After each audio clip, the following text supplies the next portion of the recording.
Bismillahirrahmanirrahim. Assalamualaikum warahmatullahi wabarakatuh. Hai anak-anak, kembali lagi pada pembelajaran IPA yang akan Ibu Lara sampaikan kali ini ialah mengenai materi sistem gerak tumbuhan dan hewan. Nah, tentunya kamu sudah mengetahui bahwa gerak pada tumbuhan berbeda dengan gerak pada hewan dan manusia, bukan? Tidak seperti hewan dan manusia yang pada umumnya bergerak secara aktif atau dapat berpindah tempat. Untuk lebih jelasnya, mari kita simak uraian berikut ini. Tujuan pembelajaran kali ini ialah yang pertama, kalian harus mampu mengidentifikasi gerak dan jenis di lingkungan sekitar.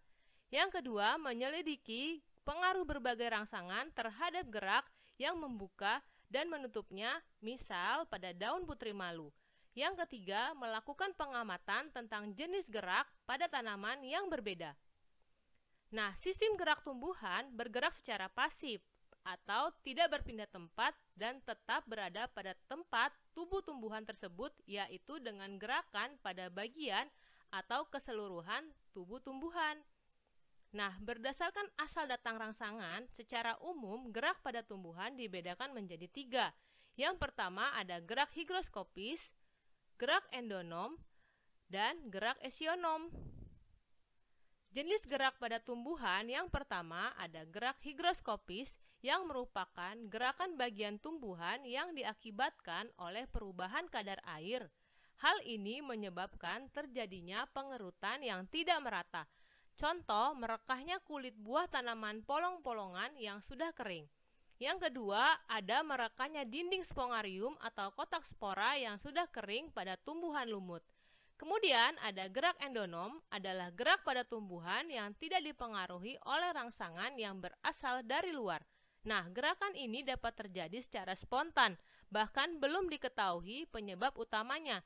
Contoh adalah gerak rotasi sitoplasma atau siklosis di dalam sel tumbuhan. Kemudian ada gerak esionom, adalah gerak pada tumbuhan yang dipengaruhi oleh rangsangan yang berasal dari luar atau lingkungan sekitar. Nah, berdasarkan arah datangnya rangsang, gerak esionom dibedakan menjadi gerak tropisme, gerak nasti, dan gerak taksis. Yang pertama ada gerak tropisme, yang menunjukkan pergerakan pada sebagian tubuh tumbuhan yang geraknya dipengaruhi arah datangnya rangsang.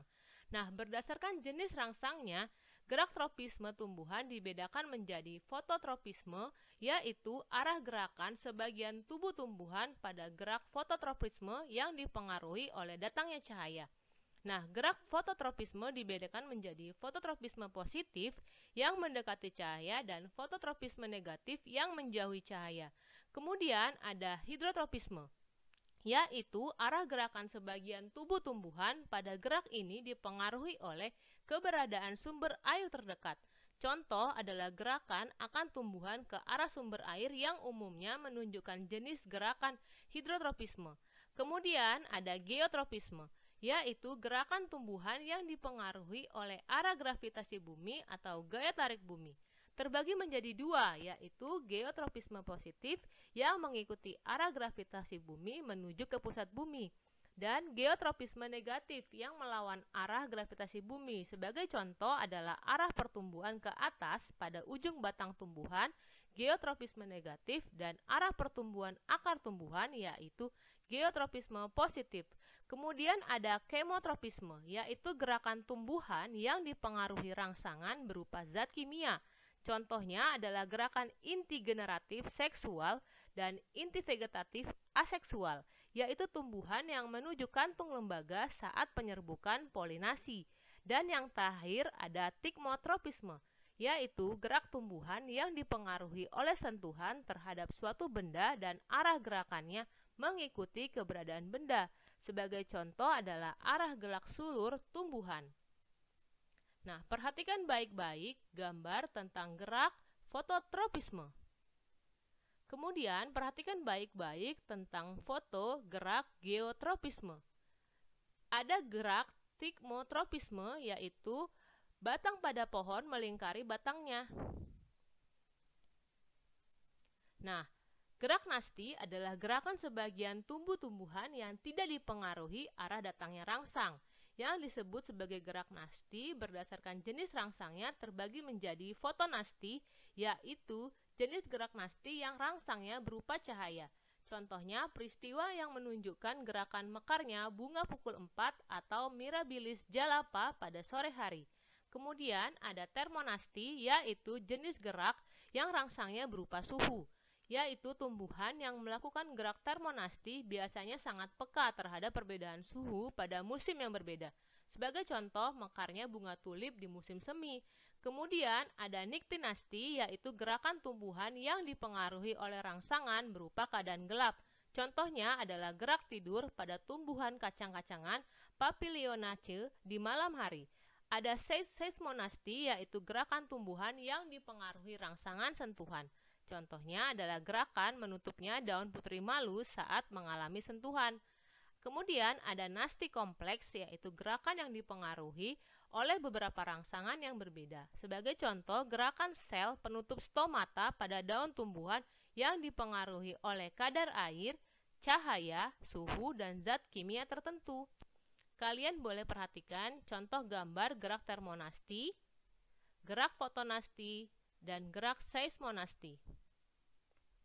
Kemudian ada gerak taksis, adalah gerakan yang berpindah tempat ke seluruh bagian organisme bebas bergerak yang dipengaruhi oleh arah datangnya rangsang.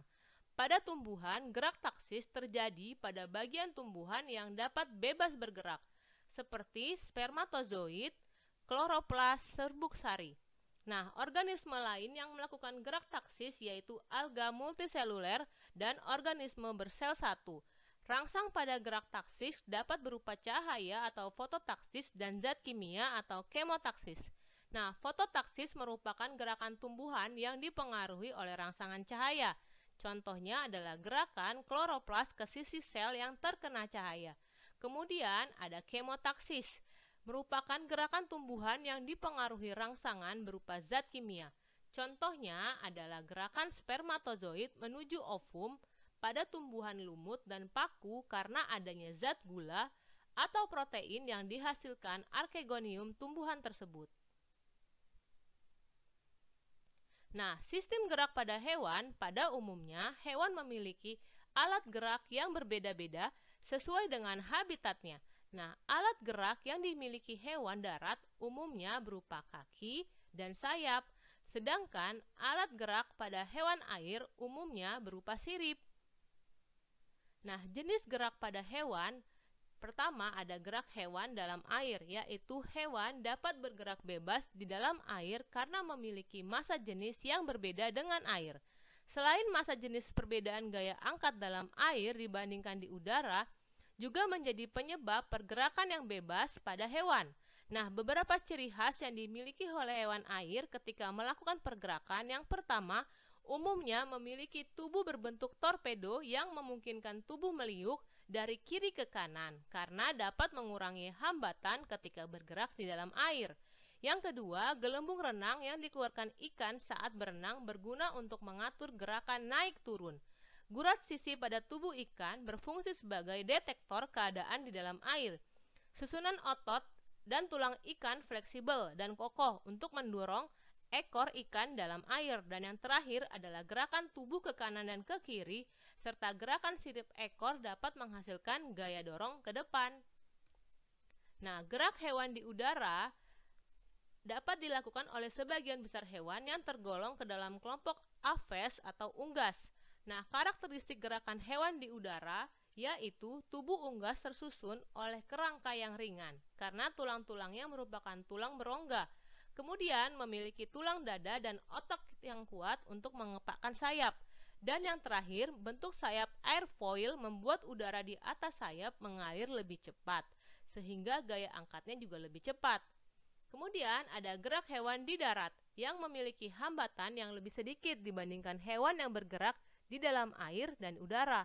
Nah, gerakan hewan tersebut dipengaruhi oleh beberapa faktor, yaitu gerakan yang disebabkan karena adanya gaya yang berlawanan yang diberikan oleh daratan kepada tubuh hewan.